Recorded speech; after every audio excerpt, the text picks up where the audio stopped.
reactions. What's the topic today? Look, you never know. It's DeeDee's reactions, real life reviews with a real one for sure.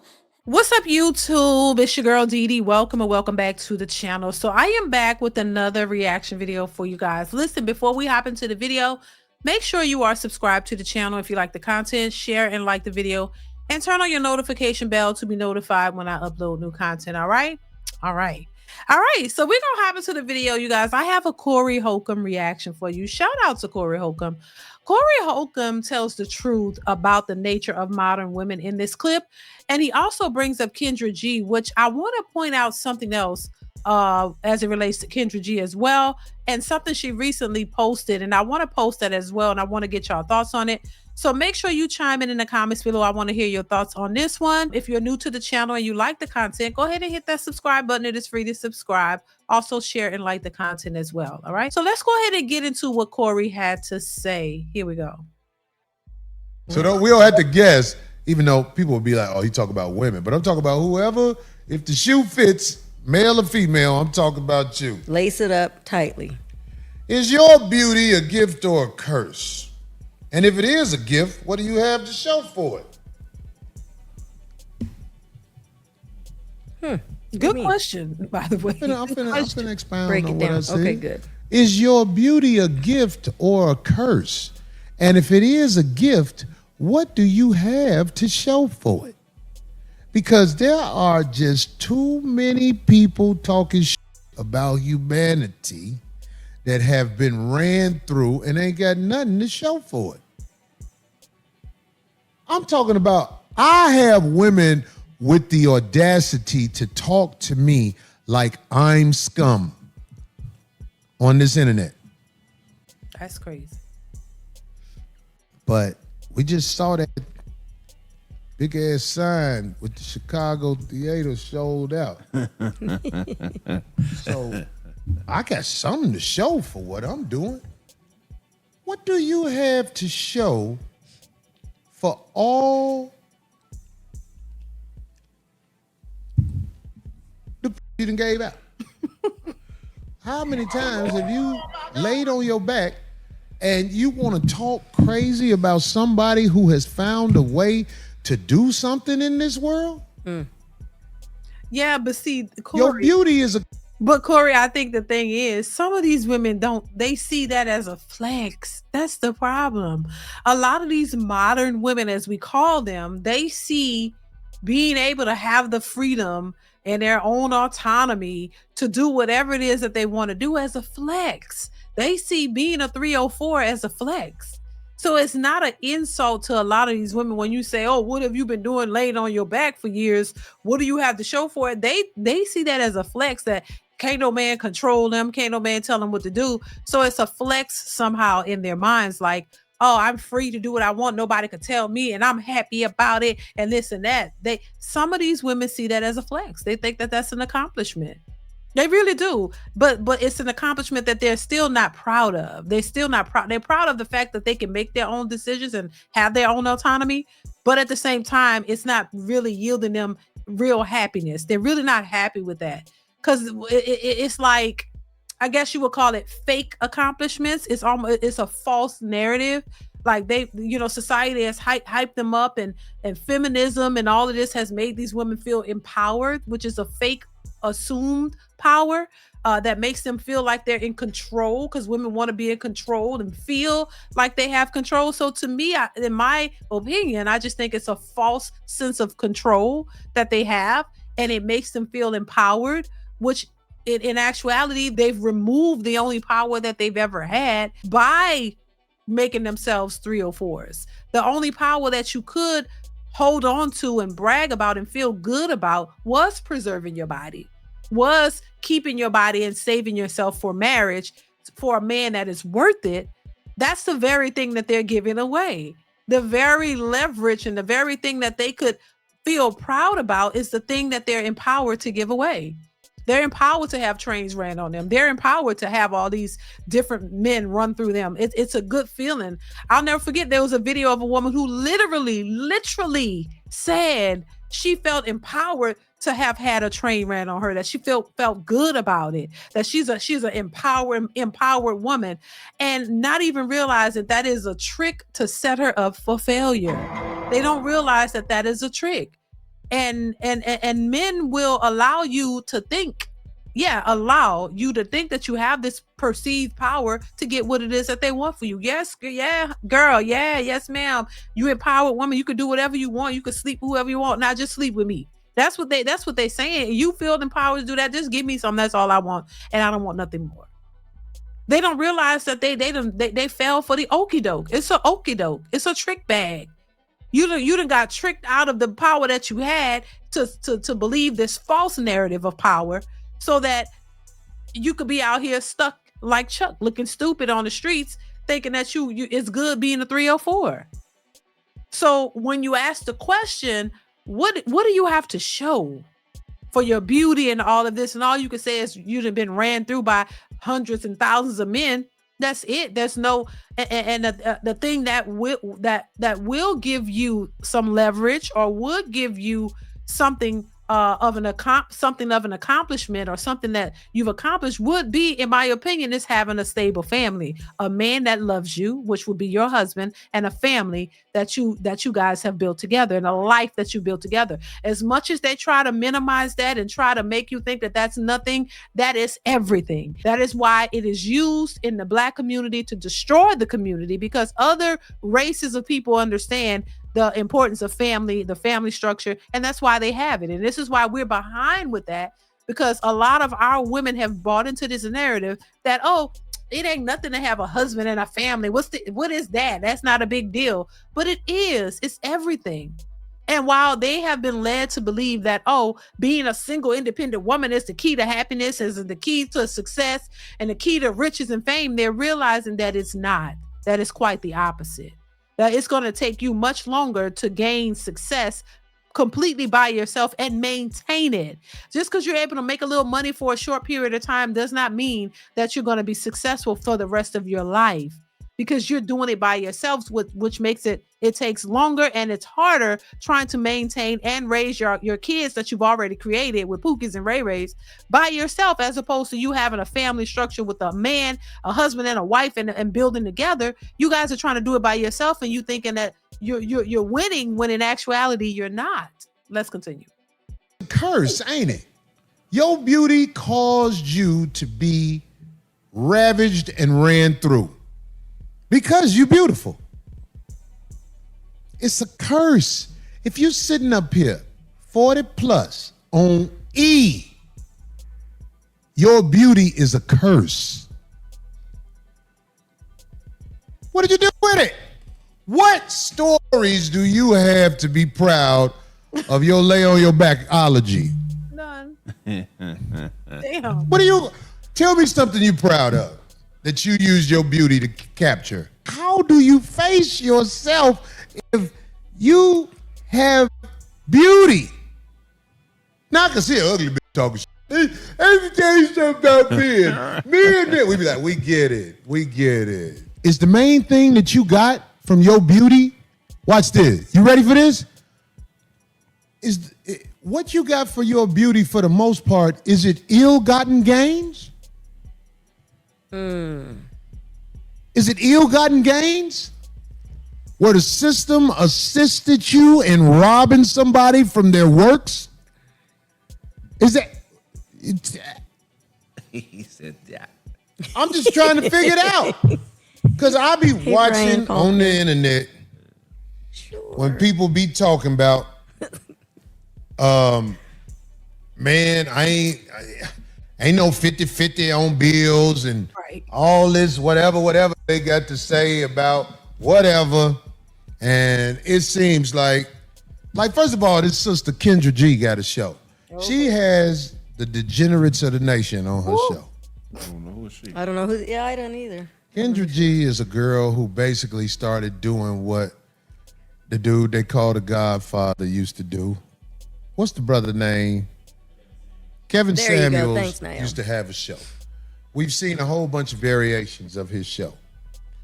Kendra G is a woman who was on Kevin Samuel's show making a fool out of herself, to be quite honest. Oh, really? Wow.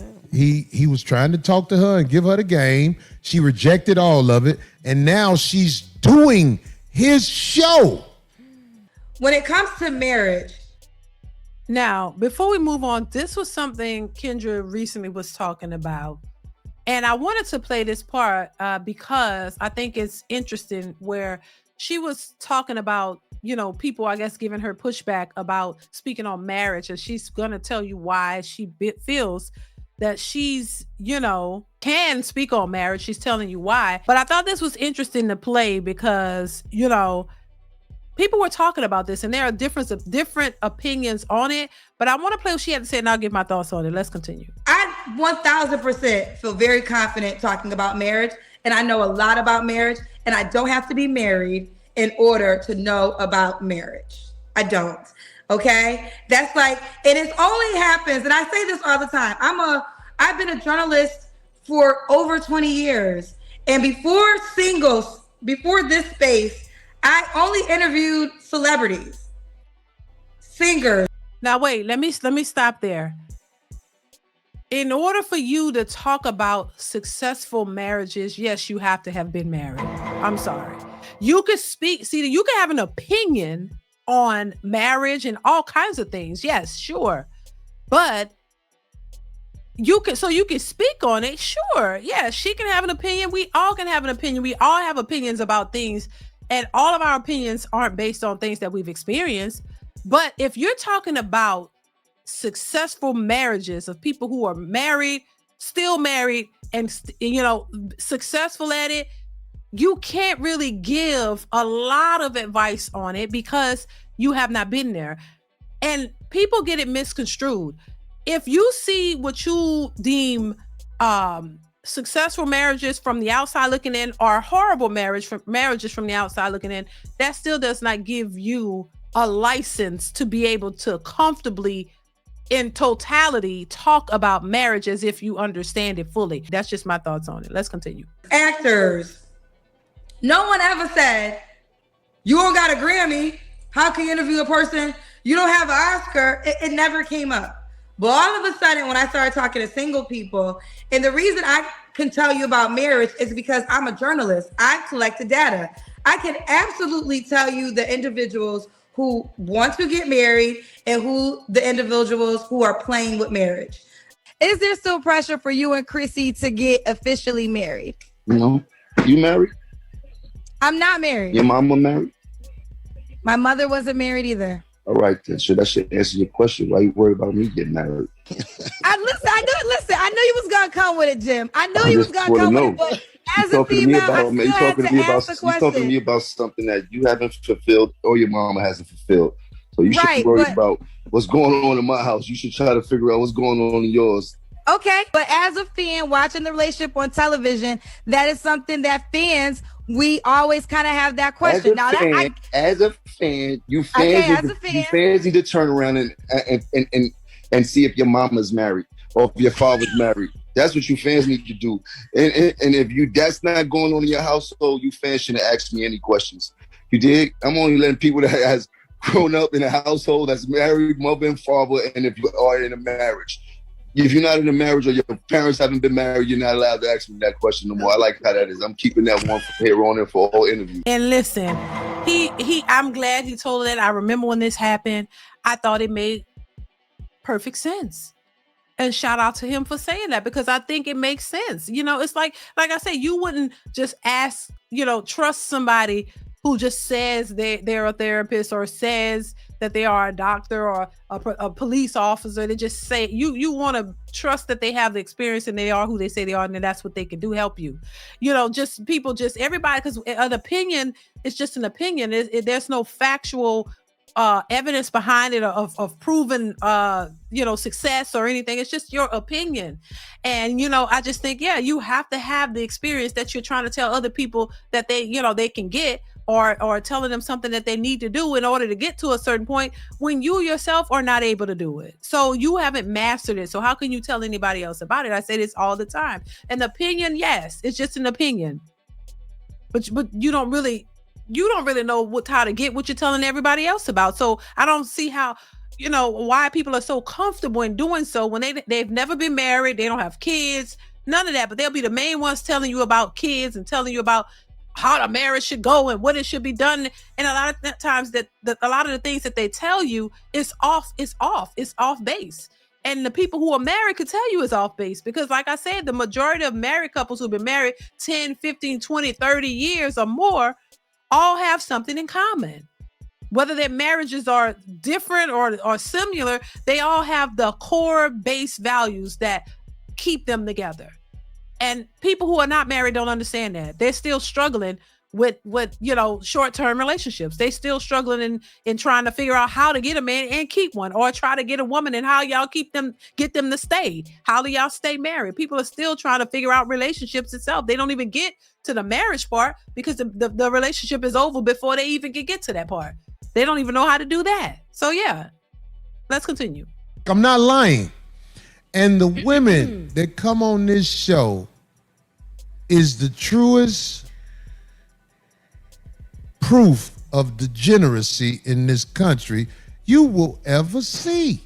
You should see these girls on there dead serious in their mind talking about, I'm an 8, I'm a 9, I'm a 10.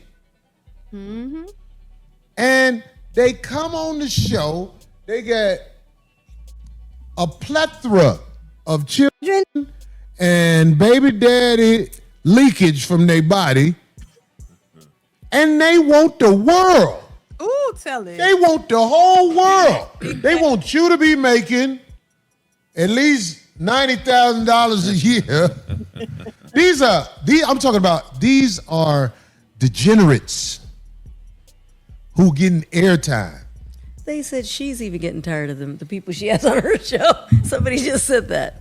Yeah, I think so. I think because a lot of the people that have come on Kendra G, she get frustrated with them too. Because she realized that it's a bunch of foolishness for real. But in some cases, she kind of she's defended it in some way or shape or form. But she realized too that it's a bunch of crazy. She realized that you cannot do a show like that and not realize that a lot of these people on here are crazy. But it is once again this idea that once again a man is supposed to do everything and you do nothing. This is what is being condoned, though. This is what is being pushed out here. This is what they're telling each other. Girl, this is what you should expect from a man. He can't be no brokey because I make too much money to be dealing with a brokey. So the idea is that, hey, if you are a successful woman, this is why they all come on there and they be lying a lot of times about having businesses and all that, because the idea is that as a woman, you say you're an entrepreneur. They ran that word into the gutter. Entrepreneur is, you get tired of saying it.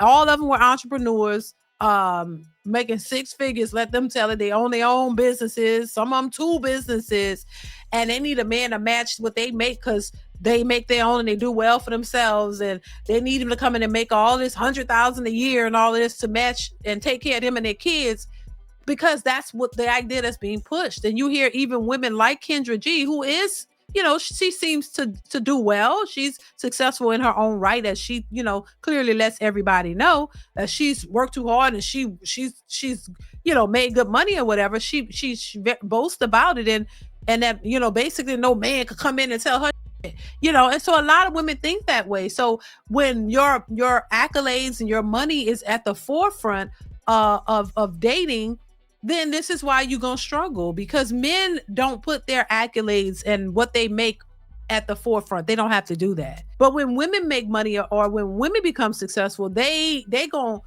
let you know what they make and what you ain't going to do and all of this, instead of approaching a relationship as a relationship for the person, not so much of, your money and your accolades, and not realizing that is a turnoff. This is why most successful women, if you didn't meet your husband in college, or y'all weren't high school sweethearts and went to college and got married, if you're 40 years old in this dating market and you're successful trying to get a man, good luck, because the majority of those women are struggling for love and relationships. They really are. They really don't have a whole lot of options, because the men are not checking for that type of woman. They just don't want them type of women because they understand what that comes with. They don't want to always have to compete and deal with these women. They want a feminine woman who's just going to be a woman. Even if you are successful, you still should know how to be a woman and understand that the man that you're with is not trying to finesse you, that he's there for you and y'all just live y'all life together. I don't know why that's so difficult, but I think a lot of women make it difficult. You know what I mean? Because when you're younger, you don't have much money and you dating an older guy that has something, that man is not doing that. He's dating you. He's trying to court you. And a lot of women don't have a problem with that. But oh my God, flip the table, turn the tables and they get the money. It's a totally different scenario.